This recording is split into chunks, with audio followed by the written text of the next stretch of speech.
গ্রামারলেনের আজকের ভিডিওতে সবাইকে স্বাগত। গ্রামারলেনে আজকের ভিডিওর বিষয়বস্তু গ্রামারের one of the most important chapters, সেটা হলো ভয়েস।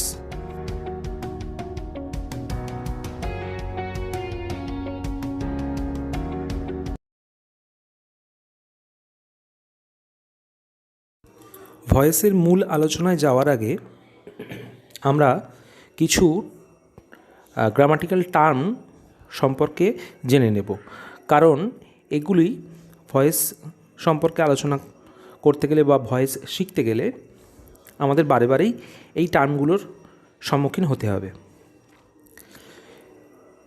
কি সেগুলো? প্রথমেই আসবে সাবজেক্ট, অর্থাৎ বাংলায় যাকে বলে কর্তা। আমরা সবাই জানি কর্তা যে ক্রিয়া সম্পাদন করে তাকেই কর্তা বলা হয়।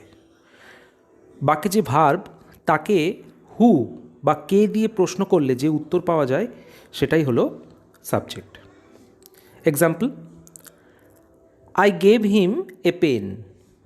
আমি তাকে একটি কলম দিয়েছিলাম। এখানে মূল ভার্ব হলো গিভ, তার পাস্ট টেন্স গেভ। তো এই গেভকে যদি আমরা কোশ্চেন করি এইভাবে হু দিয়ে, who gave him a pen, উত্তর হবে আই।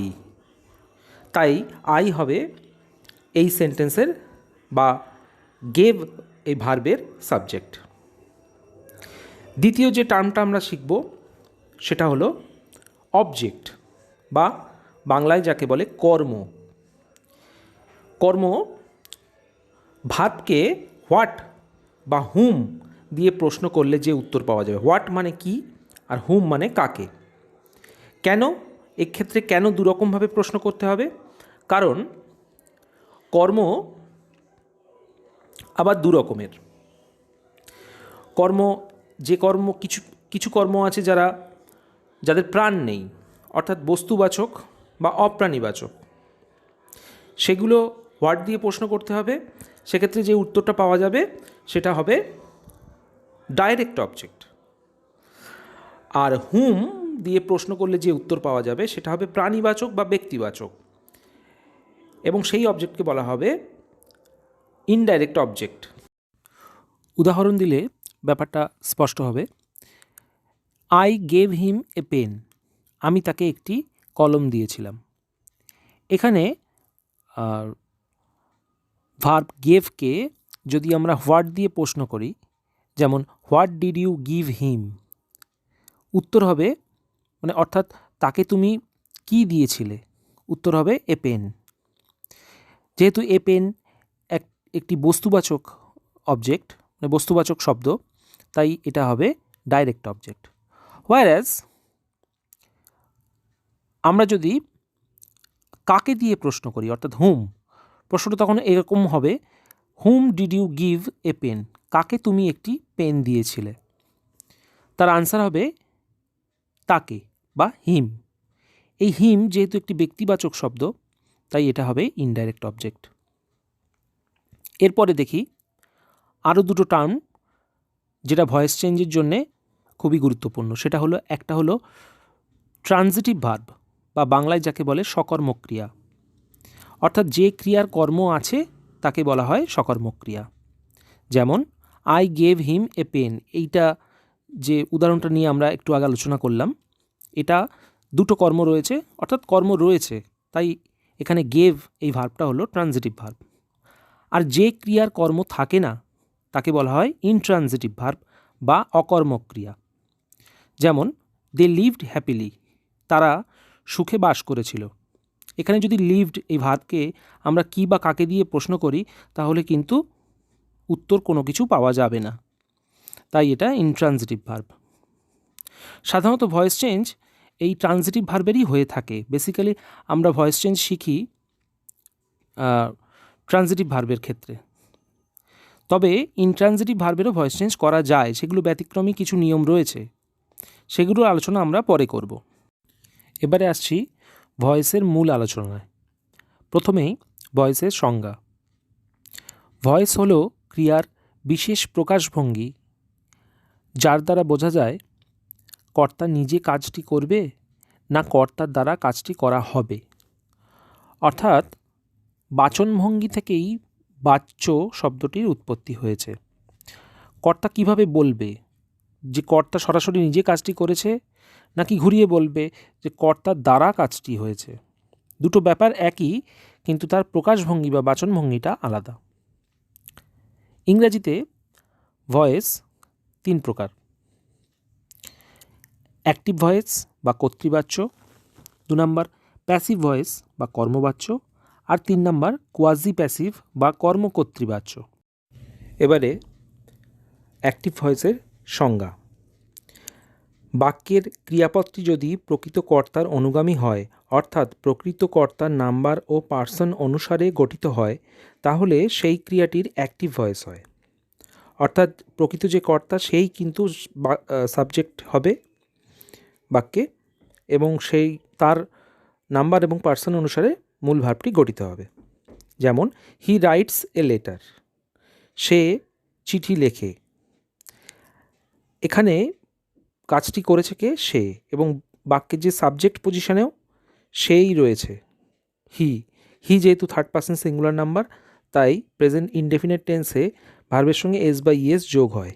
এখানেও তাই হয়েছে, রাইট ভার্বের সাথে এস যুক্ত হয়েছে, তাই এটা অ্যাক্টিভ ভয়েস। আবার প্যাসিভ ভয়েস কাকে বলে? বাক্যের ক্রিয়াপদ এর প্রকৃত কর্মটি কর্তা হিসেবে ব্যবহৃত হলে এবং ক্রিয়াপদটি ওই কর্মের পার্সন ও নাম্বার অনুসারে গঠিত হলে ওই ক্রিয়াপদের প্যাসিভ ভয়েস হয়।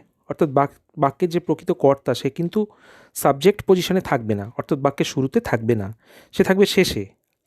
আর তার জায়গায় বাক্যের যে প্রকৃত কর্ম সে সাবজেক্টের ভূমিকা পালন করবে, অর্থাৎ উল্টে যাবে। যেমন আগের সেন্টেন্সটিকেই যদি আমরা প্যাসিভ ভয়েসে করি, তাহলে এরকম দাঁড়াবে, a letter is written by him. এখানে প্রকৃত কর্ম এ লেটার, সেটা এই বাক্যের সাবজেক্ট হয়েছে এবং সামনে বসেছে। আর ওই বাক্যের যে প্রকৃত কর্তা হি, তার অবজেক্ট ফর্ম হয়ে শেষে বসেছে হিম, তাই এটা প্যাসিভ ভয়েস হয়েছে। এবারে দেখব ভয়েস চেঞ্জ করার সাধারণ নিয়ম, অর্থাৎ জেনারেল কোন রুল অনুসারে ভয়েস চেঞ্জ করা হয়।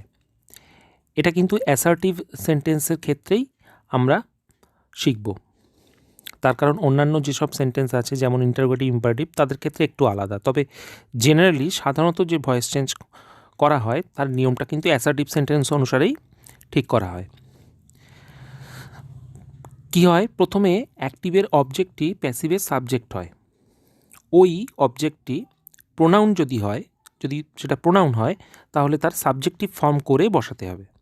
এখন কোন প্রোনাউনের কী সাবজেক্টিভ ফর্ম, কী অবজেক্টিভ ফর্ম, সেটা আমরা পরে দেখে নেব। পরের স্টেপে কী হবে? নতুন সাবজেক্ট অনুসারে বিভার্ব বা অক্সিলারি ভার্বের রূপ বসাতে হবে। তারপরে মেইন ভার্বের পাস্ট পার্টিসিপল রূপ বা থার্ড ফর্ম বসবে। আর তারপরে ভার্ব অনুসারে একটা প্রিপোজিশন বসাতে হবে। সাধারণত ম্যাক্সিমাম বাই প্রিপোজিশন ব্যবহৃত হয়, অধিকাংশ ক্ষেত্রেই বাই, তবে কয়েকটা রেয়ার ক্ষেত্রে কিন্তু বাইয়ের বদলে অন্যান্য প্রিপোজিশন ব্যবহৃত হয়। যেমন কোনো ভার্ব যদি নো হয়, KNOW, নো মানে জানা, সেক্ষেত্রে কিন্তু বাই না হয়ে টু হবে। এবার প্রিপোজিশন বসানোর পরে শেষ ধাপ হলো অ্যাক্টিভের সাবজেক্টটি প্যাসিভের অবজেক্ট হবে। এক্ষেত্রেও ওই প্রথম নিয়মের মতন ওই সাবজেক্টটা যদি প্রোনাউন হয় তাহলে তার অবজেক্টিভ ফর্ম করে বসাতে হবে। পুরো ব্যাপারটা আমরা জানলাম। এবারে এটা একটা ডায়াগ্রাম আকারে দেখে নিলে আমাদের সুবিধা হবে।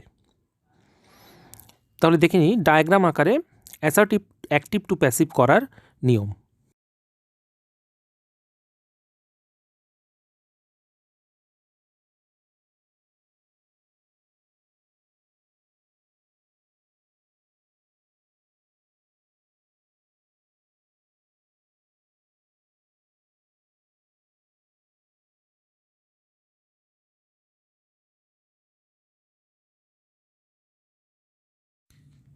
এবারে দেখব অক্সিলারি ভার্বের পরিবর্তন কিভাবে হয়। খুবই গুরুত্বপূর্ণ বিষয় এটা, কারণ ভয়েস চেঞ্জ করতে গেলে আমরা যদি অক্সিলারি ভার্বের পরিবর্তন টেন্স ভেদে, মানে এক একটা টেন্সে কিভাবে তার পরিবর্তনটা হয় সেটা যদি মুখস্থ না রাখি বা মনে না রাখি তাহলে কিন্তু আমরা ভয়েস চেঞ্জ করতে পারবো না। এখানে 3টে কলাম করা হয়েছে, একটা টেন্স এবং পরেরটা হচ্ছে অ্যাক্টিভ। অ্যাক্টিভ অর্থাৎ টেন্সে আমরা যা শিখেছি, ভার্বের ফরমেশন যেভাবে হয় প্রত্যেকটা টেন্সের, সেটাই হলো এই অ্যাক্টিভে দেওয়া থাকবে। আর তার পরের কলামে রয়েছে প্যাসিভ, অর্থাৎ সেই টেন্সে অ্যাক্টিভে ভার্ব কী থাকলে তার পরিবর্তন কী হবে সেটা বলা রয়েছে। আসলে কিন্তু আমাদের মনে রাখতে হবে এই থার্ড কলামটাই। সেকেন্ড কলামটা টেন্স জানলেই সে ভার্বের ফরমেশন সেটা জানবে। প্রথমে প্রেজেন্ট ইনডেফিনাইট টেন্স। আমরা জানি অ্যাক্টিভে মূল ভার্ব ব্যবহৃত হয় অথবা ভার্বের সঙ্গে এস বা ইএস যুক্ত থাকে। তখন প্যাসিভে হয়ে যায় অ্যাম, ইজ, আর, যে কোনো একটা, সেটা পার্সন অনুসারে বসবে, সাবজেক্টের পার্সন অনুসারে বসবে এবং নাম্বার অনুসারে বসবে, এবং তারপরে মূল ভার্ব যেটা থাকবে তার পাস্ট পার্টিসিপল হবে। Example, I like him. Him হলো অবজেক্ট, এটা সামনে আসবে, হয়ে যাবে subjective form he.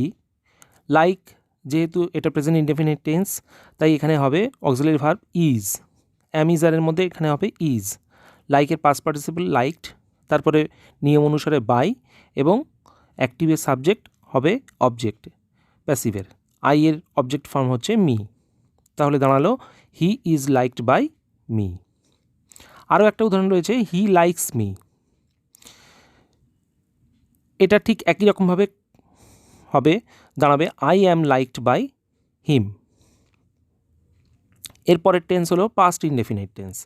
Past indefinite tense আমরা জানি মূল ভার্বের পাস্ট ফর্ম ব্যবহৃত হয় অ্যাক্টিভে। প্যাসিভে তখন হয়ে যায় ওয়াজ ওয়্যার, ওয়াজ বা ওয়্যার প্লাস মূল ভার্বের পাস্ট পার্টিসিপল। যেমন আই স হিম, আমি তাকে দেখেছিলাম। হিম সামনে বসলো, হি হলো, তারপরে ওয়াজ বসলো, যেহেতু হির পরে ওয়াজ বসে, ওয়্যার বসে না। স অর্থাৎ সি ভার্বের পাস্ট পার্টিসিপল সিন, তারপরে বাই, তারপরে আই বসলো অবজেক্ট হয়ে মি, তাহলে দাঁড়ালো হি ওয়াজ সিন বাই মি। তারপরে হচ্ছে future indefinite tense. Future indefinite টেন্সের নিয়ম যা, সেন্টেন্স ভার্বের ফরমেশন যা হয় সেরকমই হয়, শ্যাল বা উইল, তারপরে মূল ভার্ব। এক্ষেত্রে প্যাসিভ করার সময় কী করতে হবে, শ্যাল বা উইল রাখতে হবে, তারপরে একটা বি আনতে হবে, বি ভার্ব, তারপরে হবে মূল ভার্বের পাস্ট পার্টিসিপল। যেমন হি উইল প্লে ক্রিকেট, এটা প্যাসিভ করলে দাঁড়াবে ক্রিকেট সামনে আসবে, ক্রিকেট শ্যাল তো হবে না, উইল হবে, তাহলে ক্রিকেট উইল বি প্লেড, প্লের পাস্ট পার্টিসিপল, বাই হি সামনে পেছনে আসবে, অর্থাৎ অবজেক্ট হবে him, cricket will be played by him. তারপরে present continuous tense. Present continuous টেন্সের যা নিয়ম, অ্যাক্টিভে থাকে অ্যাম, ইজ, আর প্লাস মূল ভার্বের সাথে আইএনজি যুক্ত হয়। প্যাসিভে কী হবে, অক্সিলারি ভার্ব হিসেবে দুটো ভার্ব আসবে, একটা হচ্ছে অ্যাম, ইজ বা আর এর মধ্যে যে কোনো একটি, তারপরে আসবে ফিক্সড একটা বি ভার্ব আসবে, সেটা হলো বিইং, বিইআইএনজি, বিইং, এটা ফিক্সড থাকবে, এটা পাল্টাবে না। ফিউচার ইনডেফিনিটে যেমন বিটা ফিক্সড থাকবে, এখানে বিইংটা ফিক্সড থাকবে। বিইং হচ্ছে কেন, আইএনজিটা বির সঙ্গে এখানে জুড়ে যাচ্ছে, কারণ মূল ভার্বের তো পাস্ট পার্টিসিপল হয়। তাহলে পুরো নিয়মটা কী দাঁড়ালো, am, is, are plus being plus মূল ভার্বের past participle. Example, she is watching TV. TV সামনে আসবে প্যাসিভে, টিভি ইজ বিইং, ওয়াচের পাস্ট পার্টিসিপল ওয়াচড, বাই শির object form her, TV is being watched by her. একই রকমভাবে পাস্ট কন্টিনিউয়াস, শুধুমাত্র ওয়াজ ওয়্যারটা অ্যামিজারের জায়গায় ওয়াজ ওয়্যার হবে, বাদ বাকি সব একই রকম, ওয়াজ ওয়্যার প্লাস মেন ভার্বের সঙ্গে আইএনজি, এটা থাকে অ্যাক্টিভে। প্যাসিভে তখন হয়ে যায় ওয়াজ বা were plus being plus main ভার্বের past participle. Example, she was teaching English, এটা প্যাসিভ করলে হবে English was being taught by her. তারপরে আসছি প্রেজেন্ট পারফেক্ট। প্রেজেন্ট পারফেক্টে অ্যাক্টিভে থাকে হ্যাজ বা হ্যাভ তারপরে মেন ভার্বের পাস্ট পার্টিসিপল। তো প্যাসিভ করার সময় হয়ে যাবে ওটা হ্যাজ বা have plus been plus main ভার্বের পিপি। এক্সাম্পল, অ্যাক্টিভে Amit has written a letter, passive করলে দাঁড়াবে a letter has been written by Amit. ঠিক ওই সূত্রে ব্যবহার করলে এইটাই সঠিক উত্তর হবে। এরপরে পাস্ট পারফেক্ট। অ্যাক্টিভে কী থাকে? অ্যাক্টিভে থাকে হ্যাড প্লাস মেন ভার্বের পাস্ট পার্টিসিপল। প্যাসিভ করলে হবে had plus been plus main ভার্বের পাস্ট পার্টিসিপল। যেমন উদাহরণ, Amit had written a letter, passive করলে হবে a letter had been written by Amit. তারপরে রয়েছে কন্ডিশনাল সেন্টেন্স, অর্থাৎ শর্তমূলক বাক্য। কীরকম? অ্যাক্টিভে থাকে এসব ক্ষেত্রে উড প্লাস মেন ভার্ব, তখন আমাদের প্যাসিভে করতে হয় would plus be plus main ভার্বের past participle. Example, you would do that, passive করলে দাঁড়াবে that would be done by you. আর সর্বশেষ পারফেক্ট কন্ডিশনাল। পারফেক্ট কন্ডিশনালে থাকে অ্যাক্টিভে would plus have plus main ভার্বের পিপি, তখন প্যাসিভের রুলস হচ্ছে would plus have plus been plus main ভার্বের PP. Example, I would have done this, passive করলে হবে this would have been done by me. এখানে আমরা টেন্সের সব কটা ভাগ কিন্তু নেই, কারণ এই টেন্সের এই কটা ভাগ ছাড়া অন্যান্যগুলোর প্যাসিভ সাধারণত করা হয় না। যেগুলো এখানে দেওয়া হলো এগুলোরই ব্যবহার সাধারণত আমরা সচরাচর দেখে থাকি, তাই এগুলোই দেওয়া হলো। এবারে দেখে নিই কিছু পার্সোনাল প্রোনাউন যেগুলো সাবজেক্ট বা অবজেক্ট হিসেবে ব্যবহৃত হয়, সেইগুলো পরিবর্তন, অর্থাৎ সাবজেক্ট পজিশনে বসলে তার কি ফর্ম হবে বা অবজেক্ট পজিশনে বসলে তার কি ফর্ম হবে। প্রথমে আই সাবজেক্ট ফর্ম, এর অবজেক্ট ফর্ম হচ্ছে মি। উই এর অবজেক্ট ফর্ম আস। ইউ তুমি বা তোমরা, এর অবজেক্ট ফর্ম হলো ইউ। হি অর্থাৎ পুরুষ অর্থে সে, এর অবজেক্ট ফর্ম হিম। আর স্ত্রী অর্থে শি, তার অবজেক্ট ফর্ম হচ্ছে হার। দে এর অবজেক্ট ফর্ম দেম। আর ইট এর অবজেক্ট ফর্ম ইট। এবারে আমরা অ্যাসার্টিভ সেন্টেন্সের এতক্ষণ ধরে যে আলোচনাটা হলো সেটা ছিল ভয়েস চেঞ্জের বেসিক রুলস বা জেনারেল রুলস, অর্থাৎ বলা যায় প্রিলিমিনারি স্তরে ছিলাম। এতক্ষণ ধরে যে আলোচনা করলাম সেগুলো ছিল প্রিলিমিনারি আলোচনা, ভেরি বেসিক রুলস। আমাদের কিছু ব্যতিক্রমী বা কিছু অ্যাডভান্সড রুলসগুলো শিখতে হবে, এবং সেগুলো সবই অ্যাসার্টিভ সেন্টেন্সের ভয়েস চেঞ্জ সংক্রান্ত। তো শুরু করি। প্রথমে রুল 1, যদি অ্যাসার্টিভ সেন্টেন্সটি নেগেটিভ হয় তাহলে প্যাসিভ করার নিয়ম কী হবে, অর্থাৎ যদি অ্যাসার্টিভ সেন্টেন্সটার মধ্যে যদি নট বা নেভার কথাটা থাকে তাহলে কি হবে। সেক্ষেত্রে ফর্মুলা হলো প্যাসিভ করার সময় প্রথমে বসবে অ্যাক্টিভের অবজেক্ট, তারপরে অক্সিলারি ভার্ব, তারপরে নট, তারপরে মেন ভার্বের পাস্ট পার্টিসিপল, তারপরে প্রিপোজিশন বাই, এবং সবশেষে অ্যাক্টিভের সাবজেক্ট অবজেক্ট হয়ে বসবে।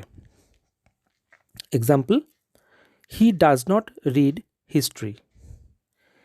এটার যদি আমরা এই ফর্মুলা অনুসারে করি তাহলে তার প্যাসিভ হবে history is not read by him. রিডের পাস্ট পার্টিসিপল হলো রেড, বানান একই কিন্তু উচ্চারণ আলাদা। রুল নাম্বার 2, যদি অ্যাক্টিভ ভয়েসে মোডাল অক্সিলিয়ারি থাকে তাহলে প্যাসিভ করার নিয়ম। সেক্ষেত্রে প্যাসিভ করার নিয়ম হলো প্রথমে অ্যাক্টিভের অবজেক্ট সাবজেক্ট হিসেবে বসবে, তারপরে অ্যাক্টিভ ভয়েসে যে মোডালটা দেওয়া থাকবে সেই মোডালটা হুবহু বসবে, তারপরে বি অর্থাৎ এই ভার্বটা ফিক্সড, এটা বি বসাতে হবে সব জায়গায় মোডালের ক্ষেত্রে, তারপরে মূল ভার্বের পাস্ট পার্টিসিপল ফর্ম, তারপরে প্রিপোজিশন বাই, এবং সবশেষে অ্যাক্টিভের সাবজেক্ট অবজেক্ট হয়ে বসবে। উদাহরণ, আই ক্যান ডু ইট, এখানে ক্যান হলো মোডাল, এবার এই ফর্মুলায় আমরা যদি এটাকে প্যাসিভ করি তো দাঁড়াবে it can be done by me. Rule number 3, কোনো কোনো ভার্বের দুটি অবজেক্ট থাকে, একটি প্রাণীবাচক বা ইনডাইরেক্ট অবজেক্ট এবং অপরটি বস্তুবাচক বা যাকে বলা হয় ডাইরেক্ট অবজেক্ট। এই ধরনের ভার্বকে বলা হয় ডাইট্রানজিটিভ বা দ্বিকর্মক ক্রিয়া, ডাইট্রানজিটিভ ভার্ব। এক্ষেত্রে যখন আমরা প্যাসিভ করব, যে কোনো একটি অবজেক্টকে আমরা সামনে আনব, প্যাসিভের সাবজেক্ট করব। আমরা ডাইরেক্ট অবজেক্টকেও সামনে আনতে পারি বা ইনডাইরেক্ট অবজেক্টকেও সামনে আনতে পারি, তবে বেটার হয় ইনডাইরেক্ট অবজেক্ট বা প্রাণ আছে যার সেই অবজেক্টটাকে সামনে এনে প্যাসিভ করা, কারণ সেক্ষেত্রে আমাদের একটা অতিরিক্ত টু প্রিপোজিশন বসানোর ঝামেলা থাকে না। অর্থাৎ ডাইরেক্ট অবজেক্ট দিয়ে যদি আমরা প্যাসিভ করি তাহলে সেক্ষেত্রে কিন্তু আমাদেরকে একটা অতিরিক্ত টু প্রিপোজিশন আনতে হবে। কিভাবে হবে দেখা যাক। এক্ষেত্রে প্যাসিভ করার নিয়মটা হবে, আরেকটা কথা বলে রাখা ভালো, এর মধ্যে যেটাকে আমরা প্যাসিভের অবজেক্ট করব আর বাদবাকি যে অবজেক্টটা পড়ে থাকবে সেই অবজেক্টটাকে বলা হবে রিটেইনড অবজেক্ট। তো প্যাসিভ করার নিয়মটা কী হবে? অ্যাক্টিভে indirect object plus auxiliary verb plus main ভার্বের past participle plus retained object, অর্থাৎ যে অবজেক্টটাকে আমরা ব্যবহার করলাম না সাবজেক্ট হিসেবে সেটা পড়ে থাকবে, প্লাস বাই প্লাস অ্যাক্টিভের সাবজেক্ট, সেটা অবজেক্ট হয়ে বসবে। অথবা আমরা যদি ডাইরেক্ট অবজেক্টকে সামনে আনি বা বলা যায় প্যাসিভের সাবজেক্ট করি, তাহলে প্রথমে বসবে অ্যাক্টিভ ভয়েসের direct object plus auxiliary verb plus main ভার্বের পাস্ট পার্টিসিপল প্লাস টু, এইখানে টুটা আনতে হবে, প্লাস রিটেইনড অবজেক্ট প্লাস আবার ভয়েস চেঞ্জের নিয়ম অনুসারে বাই প্রিপোজিশন এবং সবশেষে অ্যাক্টিভের সাবজেক্ট অবজেক্ট হয়ে বসবে। উদাহরণ, he gave me a pen. এখানে অবজেক্ট দুটো, মি আর এ পেন। মিটা হলো প্রাণীবাচক বা ইনডাইরেক্ট অবজেক্ট আর এ পেন হলো বস্তুবাচক বা ডাইরেক্ট অবজেক্ট। আমরা প্রথমে দেখি ইনডাইরেক্ট অবজেক্টকে সাবজেক্ট হিসেবে ব্যবহার করে। তো ইনডাইরেক্ট অবজেক্টকে যদি আমরা সাবজেক্ট হিসেবে ব্যবহার করি তো সেক্ষেত্রে প্যাসিভে মি এর সাবজেক্ট ফর্ম আই, তো হবে I was given a pen by him. কিন্তু যদি আমরা ডাইরেক্ট অবজেক্ট এ পেনকে প্যাসিভে সাবজেক্ট করি সেক্ষেত্রে এরকম হবে a pen was given to me by her. এখানে অতিরিক্ত একটা প্রিপোজিশন ওই রিটেইনড অবজেক্টের আগে টু বসাতে হলো। রুল নাম্বার 4, যে সকল ট্রানজিটিভ ভার্ব, আমরা জানি ট্রানজিটিভ ভার্ব অবজেক্ট গ্রহণ করে, সেজন্যই তাকে সকর্মক ক্রিয়া বা ট্রানজিটিভ ভার্ব বলা হয়, এবং অবজেক্টকে গ্রহণ করে সে বাক্যের অর্থ সম্পূর্ণ করে। তবে অনেক সময় কি হয়, অবজেক্টকে গ্রহণ করার পরেও সে বাক্যের অর্থ সম্পূর্ণ করতে পারে না, তখন একটি অতিরিক্ত কমপ্লিমেন্টের সহায়তা সে নেয়। এই কমপ্লিমেন্ট আছে এমন অবজেক্টকে যখন কোনো ট্রানজিটিভ ভার্ব গ্রহণ করে তখন সেই ট্রানজিটিভ ভার্বকে বলা হয় ফ্যাক্টিটিভ ভার্ব।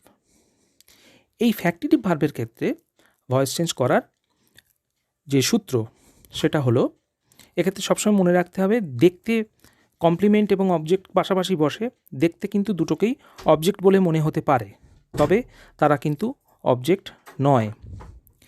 কি করে আমরা চিনব যে কোনটা অবজেক্ট নয় সেটা আমরা উদাহরণে দেখব, তবে তার আগে দেখে নিই প্যাসিভ করার সূত্র বা ফর্মুলাটা কি। প্যাসিভ ইকুয়াল টু প্রথমে অ্যাক্টিভের object plus auxiliary verb plus main ভার্বের পাস্ট পার্টিসিপল প্লাস ওই কমপ্লিমেন্ট প্লাস বাই প্রিপোজিশন এবং সবশেষে অ্যাক্টিভের সাবজেক্ট অবজেক্ট হয়ে বসবে। উদাহরণ, উই মেড হিম ক্যাপ্টেন। আমরা তাকে ক্যাপ্টেন নির্বাচিত করেছিলাম বা অধিনায়ক নির্বাচিত করেছিলাম। এখানে সাবজেক্ট উই, ট্রানজিটিভ ভার্ব হলো মেড এবং অবজেক্ট হলো হিম, আর তার পাশে বসেছে ক্যাপ্টেন, এটা হলো কমপ্লিমেন্ট। তবে হিম আর ক্যাপ্টেন এই দুটোকে দেখলেই মনে হয় বোধহয় দুটোই অবজেক্ট, আসলে তা না। দুটো অবজেক্ট কখন নয়? অবজেক্ট তখনই হবে যখন তাদের আলাদা অস্তিত্ব থাকবে। হিম একজন ব্যক্তি, কিন্তু ক্যাপ্টেন অন্য কেউ নয়, ওই ব্যক্তিই হলো ক্যাপ্টেন। ক্যাপ্টেন তার টাইটেল, অর্থাৎ ক্যাপ্টেন কিন্তু আলাদা কোনো এন্টিটি বা সত্তা নয়। এখানে অবজেক্ট হিমের সঙ্গে সে জড়িত, তাই ক্যাপ্টেনকে আমরা অবজেক্ট হিসেবে ব্যবহার করব না। সবসময় আমাদের লক্ষ্য রাখতে হবে দুটো অবজেক্ট তখনই হবে যখন দুটোর আলাদা অস্তিত্ব থাকবে। এখানে যেহেতু নেই, তাই ক্যাপ্টেন হলো কমপ্লিমেন্ট, অবজেক্ট নয়। একে কিন্তু সামনে আনা যাবে না, বা একে বলা যায় প্যাসিভের সাবজেক্ট করা যাবে না। সাবজেক্ট হবে যে প্রকৃত কর্ম সেই। যেমন এখানে হিম, হিম সামনে আসবে, হবে হি। তাহলে he was made captain by us. Voice part 1-এ এতক্ষণ যে রুলগুলো সম্পর্কে আলোচনা করা হলো সেগুলোর ওপরে একটা এক্সারসাইজ দেওয়া হলো। এই এক্সারসাইজগুলো সলভ করলেই এবং তার উত্তরও দেওয়া আছে, তার সাথে মিলিয়ে দেখে নিতে পারো যে রুলগুলো কতদূর নিজেরা বুঝতে পারলে। ধন্যবাদ। শেষ হলো ভয়েস পার্ট 1-এর ভিডিও। ভয়েসের বাকি অংশের জন্যে তোমরা ভয়েস পার্ট 2 দেখতে পারো।